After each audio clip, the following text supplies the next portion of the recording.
Quando o assunto é exercício, é bem comum que aquilo que às vezes leva tempo para engrenar na rotina vire o seu futuro ritual. Aquilo que às vezes começa como um hábito desafiador vire o seu futuro momento terapêutico. Mas antes de chegar nesse ponto, em que o exercício é ritual, terapia, satisfação, nem sempre ele ocupa um lugar de prioridade na agenda corrida do dia a dia. Na maioria das vezes, quando a mente está no amanhã ou nas inúmeras tarefas inacabadas que a gente ainda tem pela frente, normalmente a gente acaba perdendo a clareza do nosso tempo disponível, dos nossos compromissos e daquilo que é realmente importante para manter uma boa qualidade do corpo e da mente durante o nosso dia. E é nesse ponto que muita gente acaba sabotando um pilar crucial para uma boa rotina. Aliás, não sei se você é a escolhida de Deus que consegue manter o exercício diário na rotina, e se você for, quero ser que nem você quando eu crescer, mas se você faz parte desse grupo lindo de mulheres com rotinas caóticas e poéticas e que adorariam ter o exercício de forma mais regular na sua rotina, no dia a dia, esse vídeo pode te ajudar bastante. Eu quero começar esse papo com 3 perguntas principais.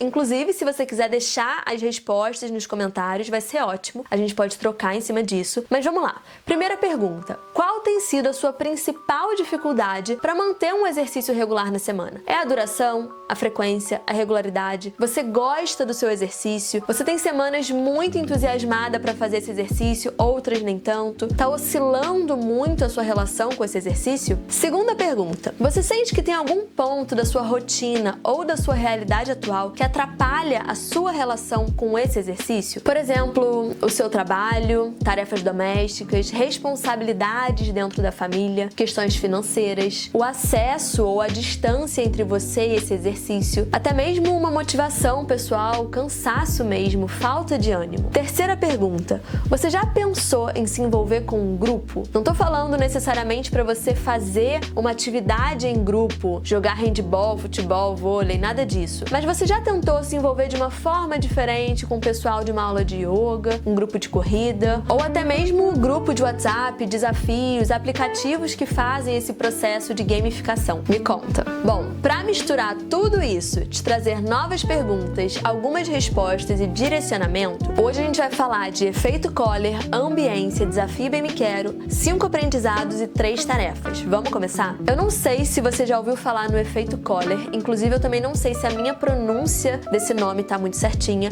mas o que importa é o que a gente pode aprender com esse método. Em mais ou menos 1920, um psicólogo chamado Otto Koller descobriu uma coisa muito legal. Observando um grupo com diversas pessoas, as pessoas que se sentiam mais fracas tinham uma tendência a se esforçar mais do que elas estavam habituadas. Se elas percebiam que tinham um limite nesse coletivo, elas conseguiam expandir esse limite. E isso não vinha de uma comparação ou nada disso, mas elas acabavam criando um vínculo e esse vínculo trazia esse movimento interno de superação. E ele percebeu que quanto mais saudável e segura essa ambiência, maior a chance de surgir esse processo de superação, de crescimento. Isso pode vir no seu trabalho, no exercício, num desafio de meditação, num grupo de pessoas que cozinham juntas. Isso pode vir em qualquer área da sua vida, mas precisa desse grupo com um objetivo em comum, com um propósito em comum. Esse objetivo, esse propósito é o que vai fortalecer o vínculo entre essas pessoas. Como a maioria dos meus projetos são no coletivo, programa nutricional, grupo de acompanhamento, comunidade, desafio, eu acabei me aprofundando um pouquinho mais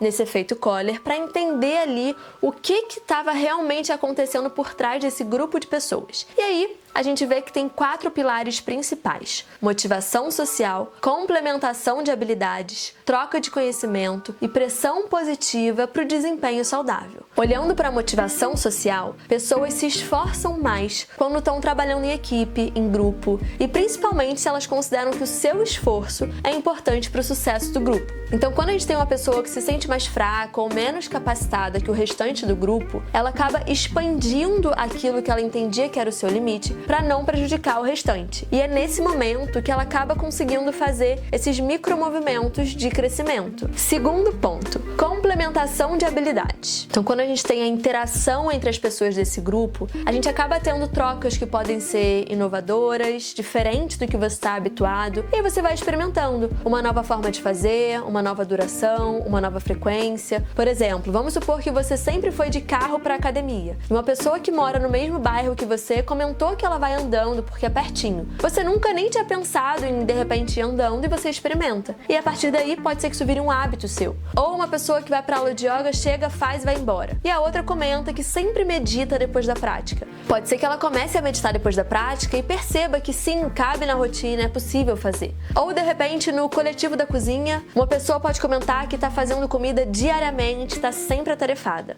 Vem uma outra e comenta que prepara as refeições sempre ao domingo. E aí ela vai lá, experimenta, vê que fica muito melhor e nisso já foi beneficiada pela troca do grupo. O terceiro pilar é a troca de conhecimento. Quando a gente está em grupo, a gente é inspirado e inspira. Nem sempre olhar é o suficiente. Vi uma pessoa indo correr, vou correr também. Mas de repente você tem uma pessoa que faz parte desse grupo com objetivos em comum, planos, sonhos, e você vai lá e pergunta: olha, como é que você começou a correr? Qual tênis você usa? Você corre sozinha? Você corre numa equipe, num grupo? Como que funciona? No dia seguinte, fiquei meio dolorida. Você também fica dolorida? E essas pessoas vão trocando conhecimento e experiência sobre determinado tema. Quando a gente tem um objetivo em comum, a gente passa por dificuldades e facilidades em comum também. Então, quando a gente tem alguém um pouquinho à frente da nossa linha de aprendizado e crescimento e a gente se sente seguro e confortável para pedir uma ajuda, um conselho, uma informação para essa pessoa, ou até mesmo na direção contrária, quando uma pessoa vê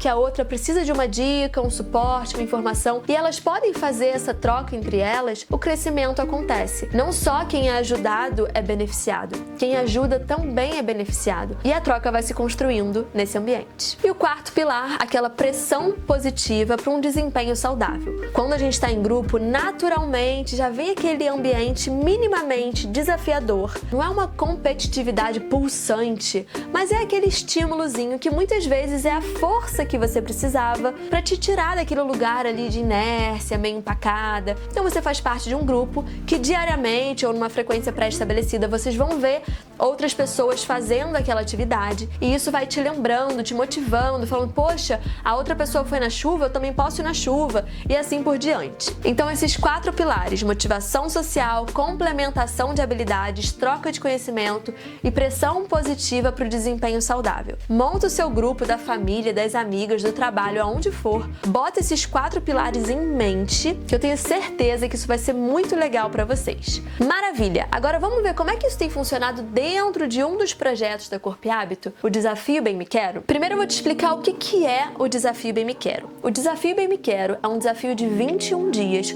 com foco no antissedentarismo. É um desafio quantitativo em que diariamente as participantes envolvidas colocam a atividade física que elas fizeram e a duração dessa atividade. Pode ser um exercício de força, um exercício aeróbico, um alongamento, mas é um exercício ali que manteve ela ativa durante X tempo. Então ela coloca na comunidade a fotinho com o tempo. Ao longo desses 21 dias, eu vou somando cada minutinho de cada participante numa planilha. A gente tem um objetivo a nível individual e um objetivo a nível coletivo dentro do Desafio Bem Me Quero. No objetivo a nível individual, eu estipulei como no mínimo 150 minutos por pessoa por semana. Mas aí cada pessoa também pode ajustar para sua própria realidade. De repente ela já faz mais do que isso, ela quer aumentar, enfim, cada um tem o seu. E a nível coletivo, a gente tem o somatório de 150 minutos por semana vezes o número de participantes daquela rodada de Bem Me Quero. O Desafio Bem Me Quero não é uma competição super rigorosa nem nada disso, mas a gente tem sim uma vencedora no final, sempre, e o coletivo pode ganhar ou não um prêmio, e isso vai depender se elas vão conseguir ou não aqueles minutos necessários. Mas mais importante do que a vencedora, o prêmio individual, o prêmio coletivo, é o que acontece nesses 21 dias. Eu realmente percebo aqueles quatro pilares aparecendo: a motivação social, a pressão positiva para o desempenho. A gente consegue perceber isso ali nas trocas, no compartilhamento diário. E além disso tudo, eu consigo ter muito aprendizado com essa dinâmica e o grupo vai melhorando a cada rodada de Bem Me Quero. Na última rodada do Bem Me Quero aconteceu uma coisa muito interessante. 2 participantes tiveram praticamente o dobro da média do restante do grupo, tanto em duração quanto frequência do exercício. E eu fui ver o que elas tinham em comum, e elas tinham 3 pontos. O primeiro deles é que elas tinham uma atividade de longa duração. As 2 praticavam yoga quase que diariamente, e uma tinha uma prática de 1h15 e a outra uma prática de 1h30. Então, ter ali 75 minutos quase que diariamente aumentava muito esse tempo em movimento durante a semana. Só em 2 dias elas já conseguiam bater aquela meta de 150 minutos semanais. Isso foi muito interessante de perceber. O outro ponto que elas tinham em comum era um compromisso com dia e horário fixo com o professor. Quando a gente tem um compromisso com uma aula de yoga, uma aula de spinning, uma aula de jiu-jitsu, você acaba tendo que ir naquele horário, não tem como negociar. E muitas vezes é isso que mantém a sua frequência certinha. O terceiro ponto que eu achei lindo é: as 2 gostam muito da atividade que elas escolheram. Elas não estão fazendo uma coisa que elas acham chato só pra emagrecer ou porque alguém falou que elas tinham que fazer. Elas realmente gostam daquilo. Então isso torna muito mais fácil elas irem muitas vezes na semana. Maravilha! E se eu for olhar para todas as rodadas de Bem Me Quero, eu tenho 5 aprendizados principais até agora. O primeiro deles é: para você ter uma frequência mais alta, crie uma frequência com dia e horário fixo e que preferencialmente seja de pelo menos 50 minutos. Segundo ponto: atividades gratuitas ou deslocamentos podem somar minutinhos na sua semana, minutinhos ativos, e isso pode te ajudar bastante nesse estilo de vida menos sedentário. Então, se você vai de carro para uma atividade e você pode ir a pé, experimente ir a pé. Se você pode ir de bicicleta para o trabalho ao invés de ônibus ou metrô, por que não tentar? Quando eu penso em atividades gratuitas, tem aulas de yoga na rua, na praça, no próprio YouTube. Então você pode ir tentando agregar essas atividades ao que você já faz atualmente. Terceiro ponto é a natureza. Além de ser um privilégio poder ter o contato com a natureza, se você puder ter, também é uma oportunidade de você ter mais momentos em movimento, momentos ativos na sua semana, não necessariamente numa terça-feira, mas quem sabe num sábado, no domingo. E além de ser mais minutos em movimento, também pode ser extremamente terapêutico. Quarto ponto: compromisso financeiro. Eu sei, a gente não quer mais gastos, mas às vezes você se comprometer financeiramente com uma academia, com um grupo de corrida, como eu falei, ou qualquer que seja a atividade, você acaba valorizando mais o tempo nessa atividade. E aí quando você bota no papel, na hora de se inscrever, nossa, essa academia, R$100 vale muito a pena. A partir do momento que você não vai, R$100 vai ficando caro. Então muitas vezes quando você paga por uma atividade, o seu compromisso com ela fica mais firme. E o quinto ponto, na verdade, ele é um alerta. É a relação com o tempo. Muitas vezes, quando a gente pensa em fazer um exercício, a gente pensa no tempo de se arrumar para o exercício, do exercício, pós-exercício, banho, um monte de coisa, e a gente superestima o tempo para esse exercício. Somado a isso, quando a gente pensa no nosso tempo disponível, a gente coloca um monte de tarefa e vai cabendo quase nada de tempo livre. A gente subestima o tempo que a gente tem livre. O que acontece? A gente não faz exercício nesse dia. Na verdade, se tudo já tivesse organizado, planejado com antecedência, a roupa separada no dia anterior, tudo encaixadinho, você tendo optado por um exercício próximo da sua casa, tudo isso colaboraria para um exercício mais viável na sua rotina corrida. Então, tenta ter cuidado com a sua clareza sobre o seu tempo,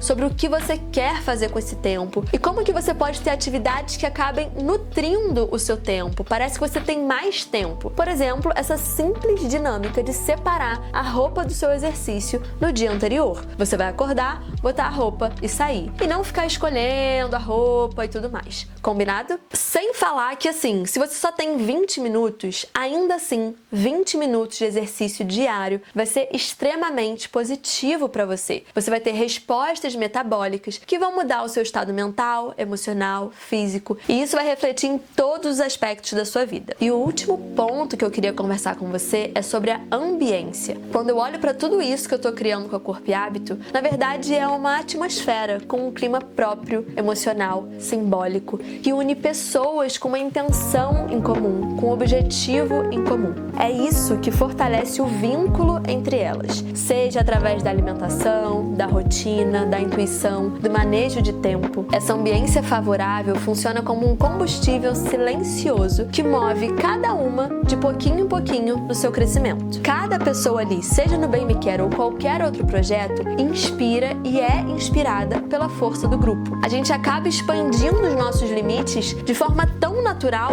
que a gente nem percebe que expandiu um limite. E isso acontece porque a gente se sente parte, a gente se sente confortável dentro desse grupo, com pessoas que têm mais facilidade do que a gente, pessoas que têm mais dificuldade do que a gente, mas o que importa ali é o objetivo em comum. É nesse ponto que se cria uma sinergia, e aqui eu reforço, sinergia não é coincidência, sinergia é construção. Mas isso é tema para um vídeo que vem lá em agosto, quando a gente vai falar sobre os 2 anos da Corpo e Hábito. Então vamos para as nossas 3 tarefas. Primeira tarefa, pense e escreva 3 tarefas que você gosta ou gostaria de fazer na sua semana e por quê. Segunda tarefa, faça um mapeamento dessas atividades, entendendo qual funciona melhor para você. Você vai entender qual que é paga, qual que é gratuita, se é paga, se isso é caro, barato, se cabe no seu bolso, se é uma atividade online ou presencial. Se for presencial, é perto da sua casa, é em outro bairro, faz sentido, não faz sentido? Você vai fazer uma análise dessas 3 atividades e vai escolher uma. Pode ser que você já faça essa atividade ou seja uma nova atividade. Terceira tarefa, essa única atividade que você escolheu, você vai se comprometer a fazer pelo menos 150 minutos nos seus próximos 7 dias. Depois desses 7 dias, você vai perceber, foi pouco, foi muito, faz sentido, gostei, não gostei. Se para você já é algo muito natural, você tem tempo na rotina e quer botar mais uma atividade, você vai escolher alguma das outras 2. Se você viu que essa atividade não fez muito sentido, você pode tirar ela e colocar uma das outras 2. E assim você vai experimentando, ou seguindo só com uma atividade, ou com 2, ou com 3, alternando, da sua forma. O importante é ter pelo menos 150 minutos semanais. Isso pode acontecer com 5 dias de 30 minutos, 3 dias de 50 minutos, 2 dias de 75 minutos, vai acontecer da sua forma. Depois a gente vai ajustando isso. Bom, talvez essa conversa tenha ficado um pouquinho longa, mas eu queria muito falar sobre esse tema com você. Se essa reflexão fez sentido ou não, me conta aqui nos comentários, eu vou amar saber. Eu também adoraria saber se você tem algum hábito ou ritual relacionado à sua prática de atividade física, de exercício. E ainda dentro desse tema da nossa conversa de grupo, ambiência, seria super legal também saber se você faz parte de algum grupo, de algum aplicativo, alguma comunidade, e se isso funciona ou não para você. E se essa reflexão fez sentido para você, te trouxe algum aprendizado, quem sabe você não compartilha com alguém que você gosta. Toda semana tem vídeo sobre rotina, intuição, tempo e alimentação. E vai ser um prazer poder trocar com você. A gente se vê na próxima semana. Um beijo!